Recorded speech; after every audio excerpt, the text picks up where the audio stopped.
Holy tzaddikim and tzaddikot. Wow, what an incredible day I had. I gotta tell you, first of all, we have Baruch Hashem 127 holy tzaddikim and tzaddikot. Join us on the program this year. We are up and we are running. It is so special to have these new neshamot, these new students with us. Obviously, we love and miss all of you, and we're excited to welcome in these new students. Today, we took them to Yerushalayim, to the Kotel, a very, very special trip, their first time this year, and it was awesome to be there. While I was in Yerushalayim, I had this zchut, the tremendous privilege of going to a Brit Milah from an alumni from my first year on the program. This is, to put in reference, this is my 8th year. So at tzaddik for my first year, just had a baby boy, and I was at the Brit Milah today. It was so, so special. And then we ended the day with an incredible wedding. Moti, you guys know our incredible driver, Moti, married off his daughter. And many of you helped donate. And tonight was the wedding, and it was so, so, so special. If you'd want to see pictures or videos, send me a private message, and I'd be happy to send to you. So, Baruch Hashem, I want to thank Hashem publicly for such a special day. I heard an idea this week from Rabbi Khan that blew my mind. I have to share it. It was awesome. Rabbi Khan asked the question. He said, "Why was Avram chosen?" Right? What was it? What was it about Avram that was chosen? And I'm not going to tell you the whole shir, but there was one point that he quoted from an amazing perush, an amazing interpretation of the Torah from the Svat Emet. That's the name of the great sage, the great rabbi, the Svat Emet, the Ger Rebbe. He said as follows. He said, when God spoke to Avram and he said, leave, it's time to go. Leave your land, leave your birthplace, leave your father's house, and go to the land of Israel. Go become the real you. We've spoken about this in the past. Lech Lecha, go become you. Get up and leave. Leave all the influences behind, all the things that are holding you back. Leave them behind and go become your best self. Go become the real you.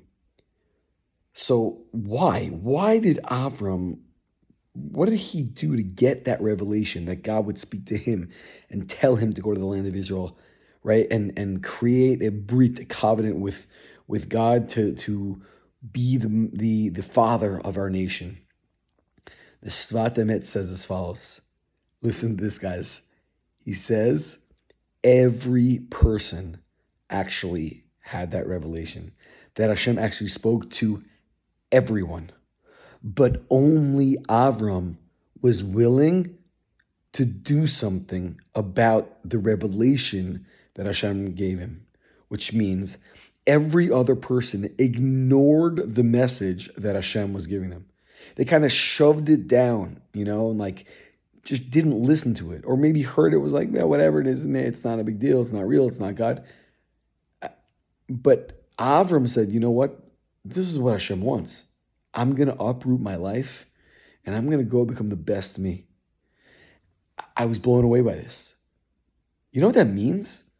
That means Hashem gives us the opportunity, all of us, the opportunity. It's that voice inside of us that's like, I know I can. I know I should. There's this thing in my life that literally Hashem is speaking to me. He's like, you shouldn't be doing that. Whatever it is for you, you shouldn't be doing it. You know it's not you. You know it's not the best you. Or or what's inside of you pushing you, telling you, you know what? You shouldn't be lazy. You should push yourself. You know you can do it, right? Whether it's Shabbat or Torah learning or kosher or tefillin or tzitzit or chesed or not speaking Lashon Hara, you know it's you. You know you can, right? Every person says the Svat Emet. Every person Hashem speaks to. Every single person. The question is, will you listen? It's not a matter of being chosen. It's a matter of whether you take the messages that Hashem gives us because he's sending them to you. Whoa. And the reason Avram is so special is because he took what God told him and he actually put it into action. He did it. He said, I'm not going to live a secondary life. I'm not going to live a life where living not as my best self. I'm going to do what I need to do, even if that means uprooting my life and going to Israel. I'm going to do what I need to do. Holy tzaddikim and tzaddikot. Everybody's heard of the line, YOLO, you only live once.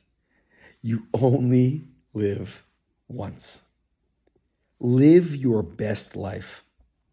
The things in your life that speak to you, that's a message from God that he's telling you, do it or stop doing that.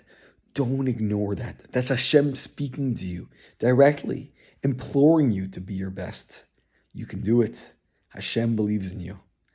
Wishing all the holy tzaddikim and tzaddikot, Shabbat Shalom.